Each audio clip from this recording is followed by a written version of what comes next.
Welcome to Pleasurology Island. I'm Freethought Steve, the lone pleasurologist. Thanks for stopping by. My topic today is emotional catharsis and body-mind relaxation, a ganjadelic recipe for orgasmic pleasurology. What does that mean? Emotional catharsis, releasing our pent-up emotions that we haven't let out. Emotional catharsis, purifying ourselves of any toxic emotions that are in our system by letting them out. And body-mind relaxation is a comprehensive relaxation, relaxing our body and relaxing our emotions and relaxing our mind and our consciousness. And this is a ganjadelic recipe because we use ganja, we use cannabis to help us out with all of the different techniques of pleasurology that we use to make them more effective. We combine them with cannabis, and that also makes our cannabis high better. It works both ways. Using cannabis, the mildest form of psychedelics, to enhance the effectiveness of our pleasurology techniques. And then on the other hand, once we have done pleasurological transformation of our self, pleasurological self-transformation so that our self has become a self, a consciousness and an emotional brain more capable of experiencing high levels of pleasure than we were before. That's the goal of pleasurology, is to increase our ability to experience high levels of pleasure. Then this will lead us ultimately to orgasmic pleasurology, the expansion of our orgasms, the expansion of our sexual pleasure in general, so that we're having super-euphoric sex of high levels of euphoria, followed by cosmic oceanic orgasms that fill our entire consciousness and leave us completely sexually satisfied. The goals of pleasurology are basically twofold: to enhance our everyday state of consciousness so that we have a higher state of consciousness and a more euphoric state of consciousness just all the time as we go through life, because we're nice and relaxed, we're not stressed out, and our body feels good because we've stretched it out with our pleasurology exercises, and we have stabilized our consciousness so that our attention is focused right where we want it to be. Our attention is not jumping around from one thing to another, because every time our attention jumps around from one thing to another, that destabilizes consciousness. It sort of disrupts consciousness. And it's only when we have learned to focus our attention, stabilize our attention, that we can learn to be aware of the field of consciousness that our brain is generating, the field of consciousness that reproduces the outside world inside our field of consciousness. Everything we experience directly is a product of our own brain, using the sensory information that our various sense organs have provided about the external world. Our brain creates a reproduction of the external world in our own consciousness. And it's that consciousness which is the only thing that we ever directly experience, is our own field of consciousness created by our own brain. Everything we are experiencing is happening inside our own field of consciousness. And so, our field of consciousness is where we live all the time. We live in our field of consciousness. And therefore, it's important that we do housekeeping, that we create a well-ordered consciousness to live in. And that means two things primarily: focusing our attention, as I said, so that we're not having our attention jump around from one thing to another all the time. And secondly, clarifying our consciousness by minimizing the thought images that are running through our head, because our brain produces lots of thought images all the time in our mind. And when we are trying to perceive the outside world, or rather perceive the reproduction of the outside world, which our brain is making for us, we're looking at that and listening to it through a fog of mental images that our own brain, our own imagination is producing all the time. So an important part of clarifying and purifying our consciousness is to minimize the amount of thought activity that's going on in our brain. And that's a process known by many names. Zen is the simplest thing to call it. Zen simply means meditation. It comes from a Chinese word chan, which means meditation, which comes from an Indian word dhyana, which means meditation. That is stabilizing consciousness. We want a coherent field of consciousness, and we gradually create that for ourselves through the practice of Zen. And Zen is nothing fancy. Zen is the simplest thing there is. Zen is simply paying attention to what is right before us in consciousness, learning to observe our own consciousness at all times, and trying to minimize the amount of thought imagery that our brain is producing. And we can gradually learn this. This is a habit that we can gradually learn to clear our mind of thoughts for short periods of time. You don't have to learn to do it for an hour at a time. If we can learn to clear our mind of thoughts for 3 seconds, 5 seconds, 10 seconds, that's a major accomplishment.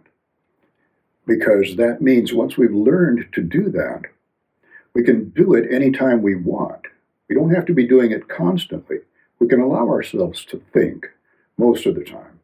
But when we really need to be paying attention, then if we have learned the habit of Zen attention, paying attention to what is in the here and now moment without thinking about anything else, then we can bring that Zen attitude, that Zen consciousness, to whatever activity we happen to be doing that we really want to do as well as possible by paying attention to it completely.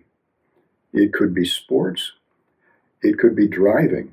Driving Zen is the most important thing. That's where I do more Zen than any other time, is if I'm driving, then I am paying attention to everything that's going on around me, and I'm trying not to think about other stuff, but to really be aware of the traffic around me so that I don't end up trying to make my car fit into the same space as another car at the same moment.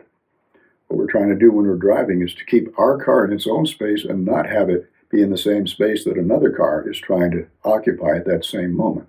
And that takes Zen, paying attention. But having sex is another wonderful time to be doing Zen, because that is when it's most enjoyable, whether it's solo sex or partner sex. When we're having sex, that is when it's most enjoyable to be able to pay attention to exactly what's happening and exactly what we're feeling at every particular moment in time. And that's really the key to expansion of sexual pleasure and the experience of super-euphoric sexual states of bliss and cosmic oceanic orgasms. The key to all that is being able to observe exactly what we're feeling at every given moment so that we can move and give ourselves exactly the sexual pleasure stimulation, the sexual physical pleasure stimulation that is most pleasurable to us and our partner if we happen to be having partner sex. We can be paying close attention to what our partner is feeling. And that's another area in which Zen is helpful, is paying attention to what other people are feeling in daily conversation. Really emptying our mind of our own thoughts so that we can really listen to what the other person is saying and also really pay attention to the expression on their face and the tone of their voice, so that we can, because the expression on a person's face and the tone of their voice, those are the clues to how they are feeling emotionally. And how the person is feeling emotionally is more important for a successful conversation than the actual intellectual content of the words that we are saying back and forth. The words don't matter as much as the feelings that go along with those words. And we want to be able to notice when, something that we have said has made somebody else change their mood in a negative way. And we want to notice that our words have had that effect on them. And then try and explain what we're saying a little bit better so that it doesn't upset them. But in order to avoid upsetting people when we're having a conversation with them, we need to be tuned in to their feelings and emotions. And that's what we do with Zen. When we clear our mind of our own thoughts as much as we can, then we can really pay attention to the other person. And of course, that's extremely useful, and it takes partner sex to a whole higher level when we are really paying attention to how our partner is feeling and how we are stimulating our partner and how they are responding to the way we are stimulating them. Learning to pay attention to the partner is the most important skill that a lover can learn, because the partner knows, the partner can sense when you're paying attention to them or when you're just in your head. A lot of times people, when they're having partner sex, are in their own head with their own thoughts and their own fantasies, and they're just flailing away at their partner. And they're really not making love to their partner or with their partner. They're sort of making love at their partner. They're having sex at their partner. But what they're really engaged in is what's going on in their own mind, because they're having sort of very tense sex most of the time. And what we want to learn in pleasurology is how to have relaxed sex, high arousal sex, meaning we're very turned on, but we're not turned on and tense. We're turned on and relaxed and paying attention to what's going on, so that we can be the best partner in love. Love is kind of, it's a game, it's a two-person game, kind of like tennis or any other two-person game, where you're cooperating, in this case, to try and create each other's highest levels of pleasure. And Zen and the art of sex, Zen and the art of sex is really an important combination. So I'll be teaching you methods, easy methods of Zen. Listening to music. You can just sit, close your eyes, and listen to music and try and keep your attention focused on the music as long as you can without letting thoughts come in. And see if you can listen to maybe 2 measures of music, count the rhythm out. 1, 2, 3, 4, that's 1 measure. 1, 2, 3, 4, that's 2 measures. You can count the music by a line. Usually music has 4 lines to a verse. You can see if you can listen continuously to all 4 lines in a melody. And nonverbal music is the best, instrumental music is the best to do for Zen, because words will only cause mental images to form in our mind in response to the words. So when we're doing Zen, just listening, we don't want any words coming in, making any more thoughts occur in our brain. We're trying to reduce our thoughts and focus entirely on the music. And of course, if you've ever listened to music high on cannabis, you know that it's much more pleasurable to listen to music on cannabis. So listening to music high on cannabis and paying attention to the music, exclusively to the music, and trying to not think about anything else, but just focus on mentally seeing. You may have your eyes closed, but mentally seeing the music as it plays in your consciousness. That's the most fun form of Zen, I think. You can also count your breaths. See if you can count up to 10 breaths without getting lost in thoughts, which is a lot. You should start out by seeing if you can get up to 3 breaths without getting lost in thought, and just be breathing in and out. That's 1 breath. In and out, that's 2 breaths. In and out, that's the 3rd breath. See if you can get through 3 breaths and be paying attention to your breathing, and then extend it to 5 breaths, 7 breaths, and ultimately 10 breaths, but that's a lot. And as I said, if you can just learn to do Zen for 10 seconds at a time and know how to shift your consciousness back and forth between a thinking consciousness, a thought consciousness, and a Zen consciousness, a clear consciousness, where you have cleared your mind. I call it mind clearing meditation. Zen is mind clearing meditation, because our thoughts are being generated by a certain area of our brain. If this is our brain here, this is the inside of the brain where the emotional brain is, and the outside, and this is the back of the brain here, up in this area, and in this area, and a little bit up in this area. In these areas of the brain, those are the areas that are creating the mental pictures in our mind and creating the voices in our mind that we hear. And all we have to do for doing Zen is to get those parts of our brain to be quiet. Just allow them to not be active. It's not doing something. It's not generating visual thought images and not generating voices in our head. And when we're just listening to music, if we are hearing the music really distinctly and clearly, and following the melody line and listening to the instruments, then we don't have the voice in our head chattering away.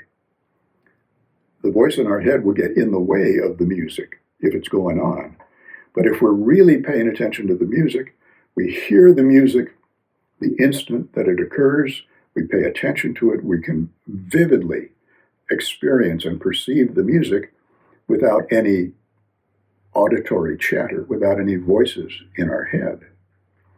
And similarly, for visual Zen, for clearing the visual images out of our mind, we can look at something, and like at a landscape, a painting, or a mandala with a dot in the center of it, and just look at it and perceive it, and see if we can perceive it clearly and distinctly without any ghostly thought images coming between us and our perception of what we're looking at.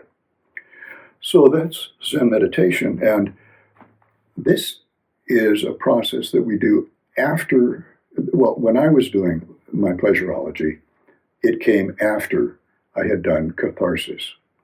The way, I'll just take it briefly through the sequence of exercises that I did in pleasurology. And I was just learning by myself, finding these by myself pretty much after I went to the Pinecrest Drama Workshop, where I learned the physical relaxation exercises. And so first I was doing those exercises. That got my body feeling really good. A lot of deep breathing, moving all my muscles, moving the joints, stretching out the muscles. My body felt good. And then getting high on cannabis automatically made it easier to release any pent-up emotions. Now, the first time that I saw this in action was at the Pinecrest Drama Workshop. Because for the first 3 weeks that we were there, everybody was straight. The people who had organized the workshop told us, we've got to, in past years, we've had so much drug use during the summer. This was 1972, the year that I was there. In past years, we've had so much drug use that the school, the junior college, that is sponsoring the Pinecrest Workshop has said, if we continue to have these drug problems, they're going to shut us down and we won't have the Pinecrest Trauma Workshop anymore. So we're going to have no drugs here at the workshop at all. So all the teachers had to not do drugs, and that was pretty hard on them, just as much as it was on us. And everybody was straight for 3 weeks, and we were doing these exercises. We had learned these exercises, and they were loosening up our body armor, as Wilhelm Reich would say, the body armor that was keeping our repressed emotions repressed, keeping them inside ourselves and contained. We were loosening up all those muscles. And we didn't realize that we were loosening up that body armor that Wilhelm Reich was trying to loosen up with his patients. He was trying to do it by prodding them and forcing the muscles to relax. But when you prod muscles, they don't really relax. They tighten up to protect themselves. They get more defensive. So instead, these loosening up exercises, which are a pleasure to do, you rotate your shoulders, you rotate your neck, you rotate your spine, and you loosen up all the muscles. That was gradually loosening up our body armor for those 3 weeks that we were all straight during the first half of the workshop. And then one weekend, finally, one of the kids said, enough of this bullshit. I want to get high. So he went down to his hometown, maybe 60 miles away, and scored some really good hash, brought it back, and sold it to everybody at the camp. And I tried it out the first afternoon after I'd gotten it, and I was so stoned I couldn't get out of my bunk. We were staying in tents, and we had bunks that we slept in, and I was just so stoned I just had to lie there all afternoon. And it wasn't till the evening that I was able to get myself to my feet and wander over to the main building at this little at this conference center surrounded by the forest and everything. I went over to the center, the conference center with the big main room, and that's where all the girls were staying. The guys were out in cabins. Anyway, I went over there and I saw Paul Rebelo, who was our main drama teacher, the one who'd been teaching us and guiding us through these loosening up exercises for the past 3 weeks. He was sitting on the floor, in the middle of the floor, and there was a row of girls, young women, I should say, they were all college age, stretched out, one after, in a single line, all sitting on the floor. One of them was talking to Paul, telling him about something in her life, and she was crying as she talked to him. And he was just being sort of a good counselor there, just sitting and listening and not freaking out, not telling her stop crying, but just letting her cry. But the weird thing was that all the other girls, all the young women in the line sitting on the floor waiting to talk to Paul, they were all crying too. The whole bunch of them were crying. And I think what had happened was that they'd all gotten stoned on this hash, and cannabis allows our emotional brain to be more fluid and more receptive to repressed emotions, and repressed memories particularly. So all these young women were remembering events, sad events in their life up to that time that had made them sad enough that they were crying. And they were all just crying. And that was my first indication that cannabis really helps catharsis. Cannabis helps purify our emotional brains by allowing us to remember things that maybe we have pushed back out of our memory because they were too painful. We didn't want to think about them. But now cannabis has brought them into consciousness. And so these girls were doing exactly what Freud wanted to have happen in psychoanalysis. They were letting their repressed memories come into consciousness, and they were talking about them and expressing how they felt by letting the emotional energy just pour right out of them in their tears and their sobs. And this is a purifying thing. This is catharsis. Catharsis is a Greek word, and it comes from the Greek tragedies that they used to perform in Athens during the festival of Dionysius. And Dionysius basically was a god of emotional expression and wild release of emotions. That the Dionysians, one of the things they did, they may have been using wine, they may have been using cannabis, and they were having wild parties and letting their emotions out. And that's what scared everybody about the Dionysius cult, was that people were doing so much emotional release work. And it was therapeutic for them, but it scared people because people are scared of strong emotions. And as I mentioned before, even today, psychologists, psychotherapists are scared of strong emotion. They may pay lip service to the idea that it's good and healthy for people to let out their feelings, but actually most therapists don't want that to happen. They just want to talk and keep things under control because people are afraid of emotions. Well, this whole experience taught me not to be afraid of emotions. After the Pinecrest drama workshop, I went back to the college I was going to, where I was a drama major at the time, and it turned out that the play that we were performing that fall was an experimental play. It had been brought together and created by La Mama Theater Company in New York, which was an experimental drama company. And they had a scriptwriter, Paul Foster, who wrote a script, and it was called Tom Paine, about the man who wrote Common Sense at the time of the American Revolution, a book that galvanized the American Revolution. Well, this was kind of a play about Tom Paine's life and all the things that he went through. And it was sort of like a Jungian archetype play. That is, it was a mythologized version of one person's life and the stages that a person can go through in their life, starting out within the womb. We were all of us actors were supposed to be in this boat drinking gin as Tom Paine was carried across the Atlantic to America. And everybody was drunk and singing this song of gin, gin, gin, and it was just total chaos. And I think the idea of that was that Tom Paine in his mother's womb might have been in a chaotic environment like that. And when you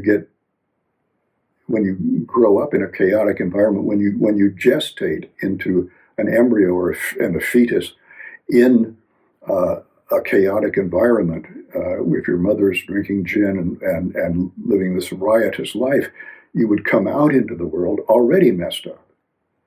And I think that was the idea, was that then, from that, you try and struggle through life and see how you can put yourself together. But anyway, the fun thing about this play was that it gave those of us who were in the cast a chance to express wild and crazy emotions. You can, when you're drunk in the hold of a ship that's going, and you're all seasick and drunk and going across the Atlantic, and singing this wild, crazy song, you can let out a lot of crazy emotional energy. And then after that, there was a battlefield scene in the Revolutionary War, where we got to play both the cannon and the wounded victims of the cannon. We exploded as cannon, and we ran across the stage, and then we hit the ground and turned into the wounded victims, screaming and crying and yelling, and letting out a lot of emotion that way. And then another time we were all dogs chasing Tom Paine through the forest, and so we were supposed to be these, rabid, hunting dogs that were going to hunting down Tom Paine, the fugitive, and so you could let out a lot of energy like that. So there were there's a lot of opportunity for letting out wild emotions, and what we were doing was teaching our emotional brains not to be so emotionally inhibited, to allow ourselves to do the kind of emotional expression that we never get to do in polite society and everyday life. We never get to do that. The only times we get to do that are if we're watching a sporting event. Then you can yell, particularly if you're in the crowd in the stadium, everybody gets to yell. And that's what's fun about it, is you're letting out a lot of emotional energy. So catharsis is all about letting out emotional energy, and I got to do a lot of that in that play, and that was really good for me. And I got out a lot of the suppressed emotion that I'd been holding in that was keeping me tense. And that, I think, is a very important stage in pleasurology. And that's going to be the most difficult for you to figure out how you can create an environment, create a little club of theater of emotional expression. Because if Wilhelm Reich had known the power of play acting, of drama, to release emotions, he wouldn't have wasted his time trying to prod people's muscles and get them to feel emotions that way. He would have put on a dramatic play where everybody could run around and yell and scream and get crazy emotionally in a therapeutic way that's not going to hurt anybody, and that everybody knows that's what we're there for. So nobody is scared about it. And another great thing is bataka battles. Batakas are these long foam sausages covered with soft velour on the outside on a stick or a piece of PVC plastic, and you batter each other with these batakas, and you can let out a lot of emotion that way too. So the sequence that I went through was, first, loosening up my muscles with the exercises that I learned at the summer drama workshop, and then releasing, doing a lot of emotional release work and getting my emotional brain emotionally uninhibited. Because here's the emotional brain here, and this part of the brain in the front here, this is the frontal lobe up here. That's the frontal lobe. And it can suppress the emotional brain. This part of the brain can send impulses down here to the center of the emotional brain and shut down the emotional expression. And that's one of the key ways in which people become emotionally armored or emotionally inhibited, is we learn from society not to express our emotions. We learn to keep our emotions hidden, and it's the front of our brain that is inhibiting our emotional brain. And so for pleasurology, we want to release our emotional brain from that inhibition, from that learned habit of inhibition. We've learned that habit. It's now an unconscious habit. We don't even know we're doing it, but that's what we're doing all the time.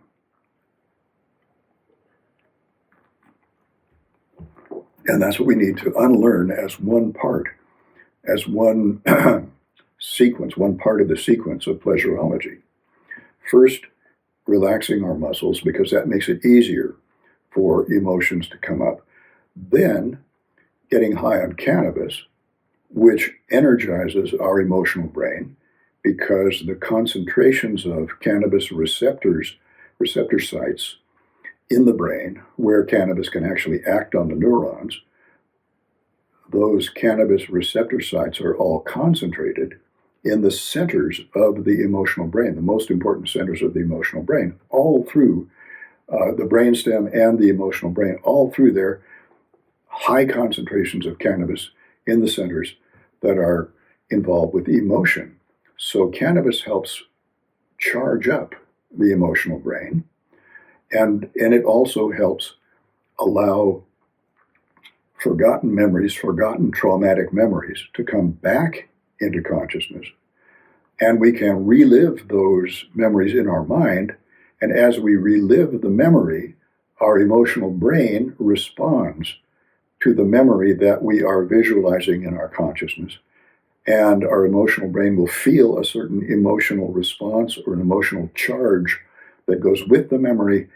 And if we can let ourselves express that emotional feeling. It may come out as tears. It may come out as anger. It may come out as fear. But whatever it is, if we can let it out, and not just let the energy out, but even push it out. To express something means to push it out, to actively push it out, get it outside of ourselves. This is purification. This is catharsis. And that's what, in Greek tragedy, the idea was to present a play that was so sad that the audience broke out into tears and sobbed because what was happening was such a sad thing. And that was a purification, a catharsis of the emotional energy that was inside them. And they all went home feeling better after they'd had a real good cry at the tragedy. And and whoever could make the audience cry the hardest and have the most emotional purification won the prize for that year. That dramatist won the prize if his play had caused the audience to cry the hardest. That's how much the Greeks valued the feeling of purification that you get when you can let out your repressed emotions. So that's part 2 of the sequence. After that, then we go on to stabilizing consciousness. And that's where we go on to Zen. We go on to rhythmic breathing, because breathing in and out. Now, you see, after we've had turbulent emotions and we've gotten that emotional energy out of our system, then we want to calm down. We want to relax. We don't want to stay upset. We've had a good cry. We've had a good bataka battle and got our anger out. We've done some screaming if we're, as though we were terrified or injured or whatever. We've gotten a lot of energy out. Now we want to calm down. And so relaxation comes after catharsis. And it's body-mind relaxation. It's both physical relaxation and mental relaxation. And physically, what we want to do is lie down and close our eyes and pay attention to our body from head to toe, either starting at the head and working down or starting at the feet and working up, but paying attention to each part of our body. It's what we call a body scan. We scan our body with the interior vision, with our attention, with our eyes closed, looking inside our body. And cannabis is helpful for that as well. Cannabis helps us pay attention to each part of our body. And as we learn how to relax each group of muscles in our body, as those muscles, when they're tense, we don't have any feeling from them. It's as though they don't exist in consciousness. It's as though they've been anesthetized by the tenseness in the muscles. But as soon as we learn how to let go of that chronic tension, all of a sudden we can feel that muscle. We can feel a gentle pulsation in the muscle, or we can just feel that it's there. All of a sudden, it's like that part of our body that wasn't there a moment ago, all of a sudden it's there now. This is greatly helped by cannabis. Cannabis can help us pay attention to the difference between a tense muscle and a relaxed muscle and learn how to relax better. Unfortunately, our perception, our sensations from our body are among the most vague sensations that we have. They're not anywhere near as vivid as sight, sound, and external touch. The sensations from the inside of our body are quite vague, but cannabis helps turn up the volume on those sensations. And if we know how to do Zen, if we know how to focus our attention where we want to focus it, we can focus our attention on each part of our body and notice whether it's tense or relaxed, and go through our whole body, relaxing the muscles in our body. And when we do that, it's as though we're creating a whole new space in our consciousness. When we talk about consciousness expansion, this is consciousness expansion down into our body. And we learn how to perceive the different parts of our body as we learn how to fully relax them. It doesn't take much tension at all to prevent that from happening. It takes full relaxation of the muscle in order for us to really be aware and feel that part of our body. And this is something that has been recognized in the ancient pleasurology traditions of China and India. In India, they talk about the chakras.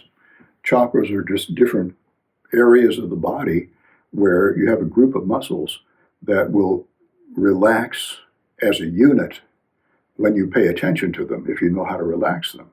And so opening the chakras means learning how to relax each of the different sections of your body.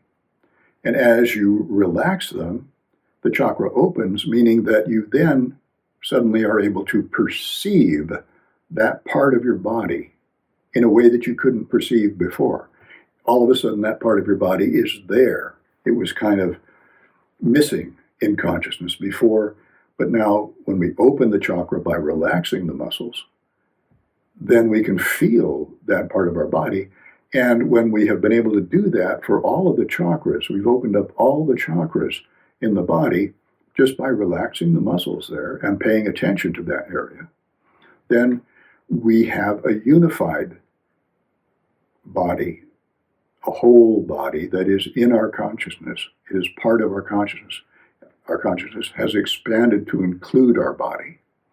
In the Chinese tradition, they talk about exactly the same thing, but instead of talking about opening chakras, they talk about opening up the qi channels.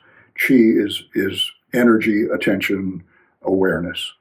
And opening the channels run lengthwise through the body, down the legs and down the arms, and through the center of the body.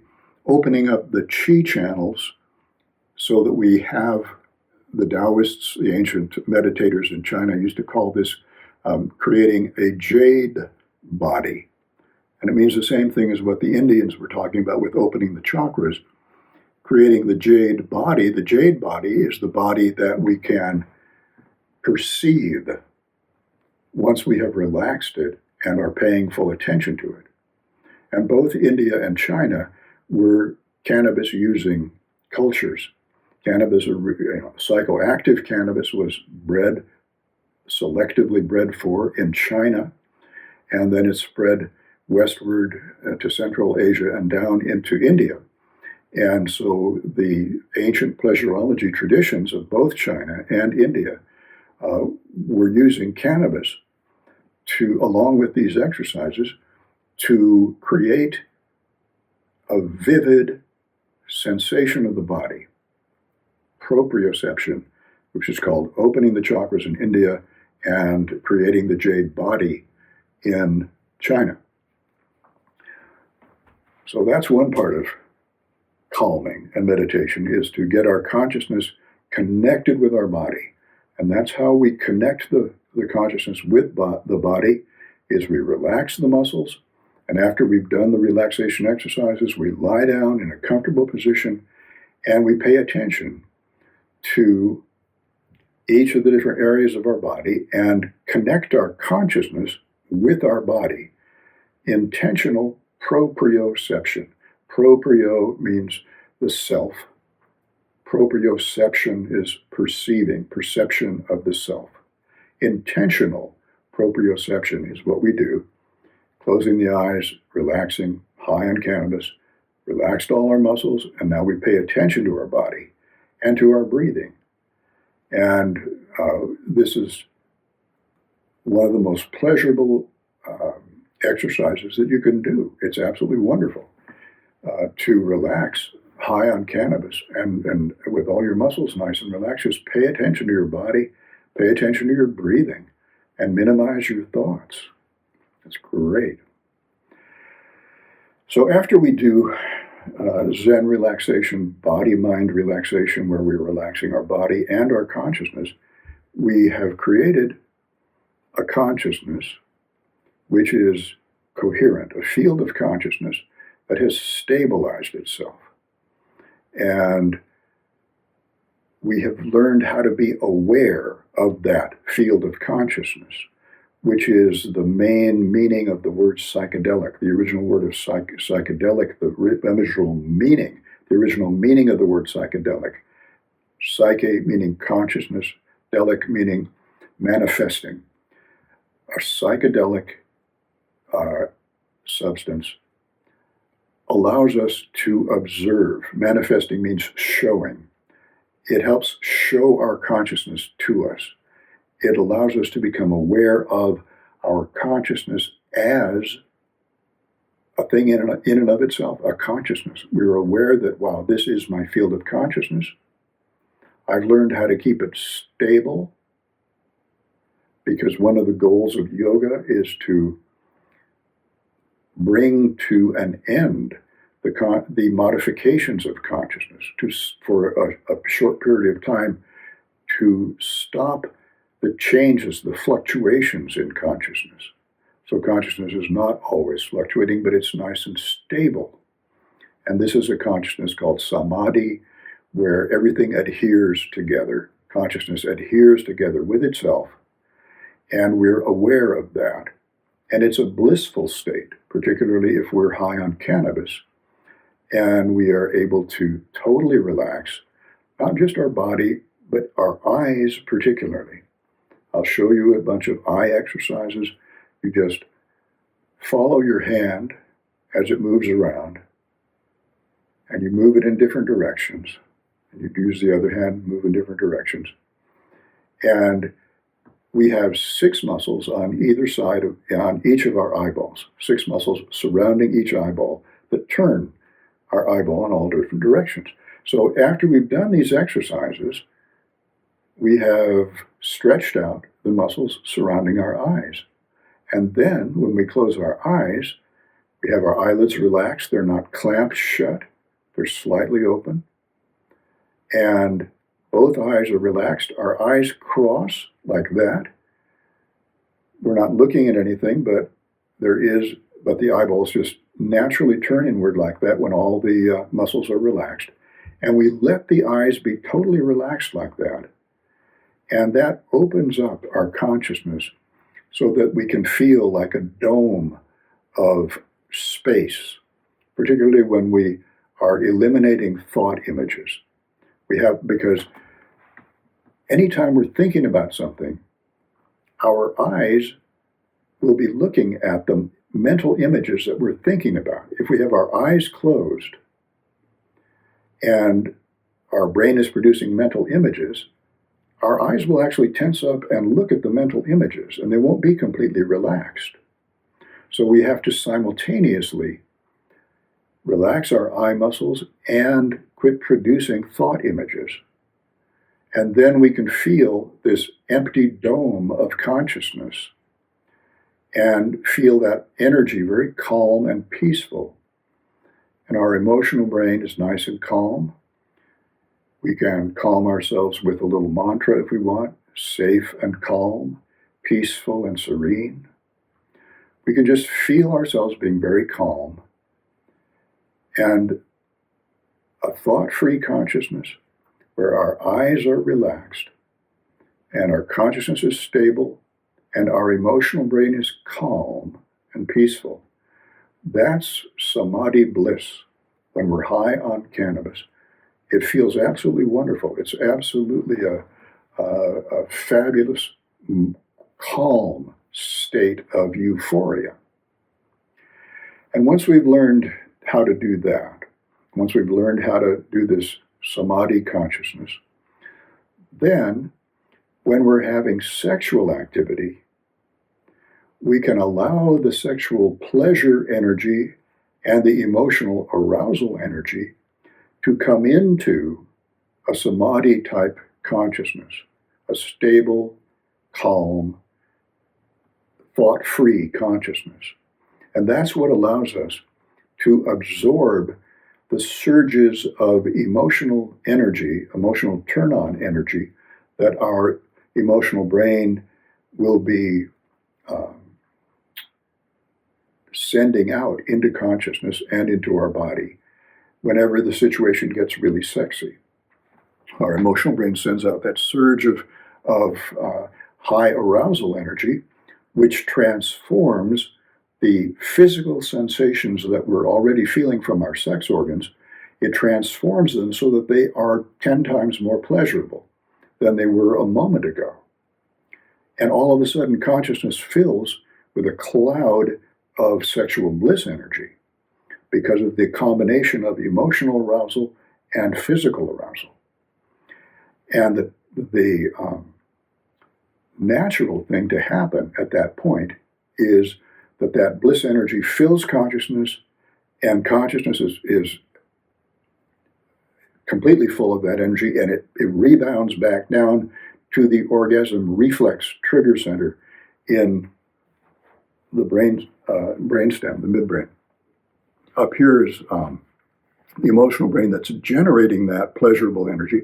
The pleasurable energy goes up to fill the entire top of the brain, but if there's more than the brain can handle in consciousness, it will rebound back down to this area, right back down in here, and that's where the orgasm trigger center is.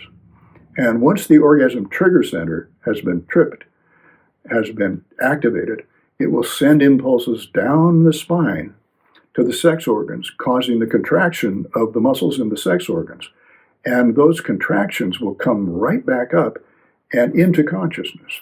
And that's what we experience as the waves of orgasmic pleasure.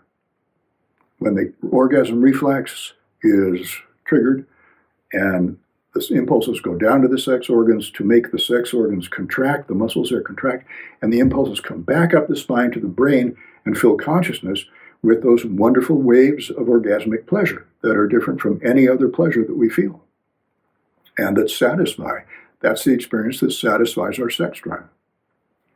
Well, what we want to do for the largest possible orgasm is to not have the orgasm reflex triggered the first time that our emotional brain sends that surge of energy into consciousness. So that's why we have to be paying such close attention to what we're feeling in our own consciousness and in our body while we're having sex.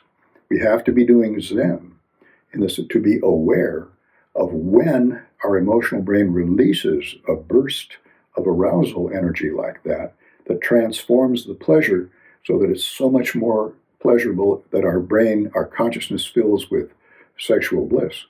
We have to recognize when that happens and process some of that energy, get it out of our system by making noises is a good thing. Anything we can do with our voice.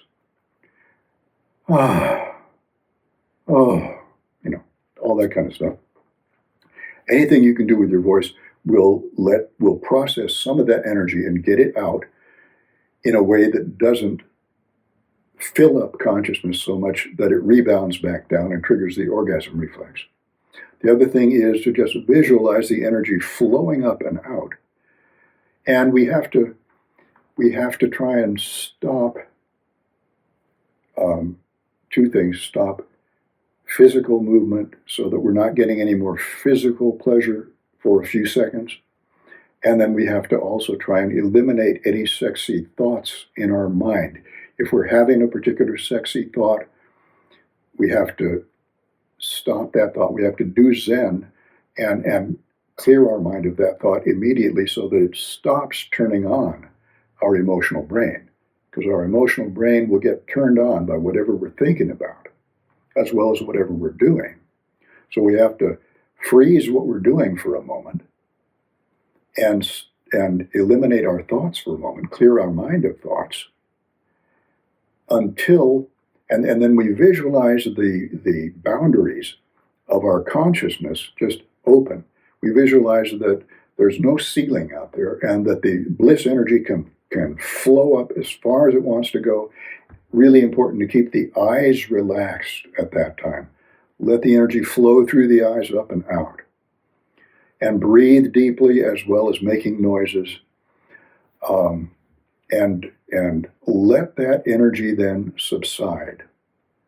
You've heard of edging. You know what edging is: coming close to having an orgasm and then coming back. And this is like edging, but edging where you have a consciousness that is capable of receiving a cloud of sexual bliss energy, but staying completely relaxed, letting the bliss energy flow out and gradually dissipate without tensing up and triggering the orgasm reflex.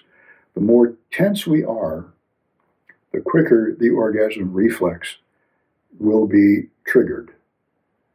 So you can edge as much as you want, but eventually when you trigger the orgasm, your orgasm, if you're tense all the time, you can interrupt your sexual activity, but you're not getting a cloud of bliss energy to fill your consciousness before you trigger the orgasm reflex. Relaxed edging is what we need instead of tense edging. Relaxed edging allows us to absorb a lot of energy into consciousness without triggering the orgasm reflex. Okay, well, I think that's plenty for today. Thank you very much for listening, and we'll continue again next time.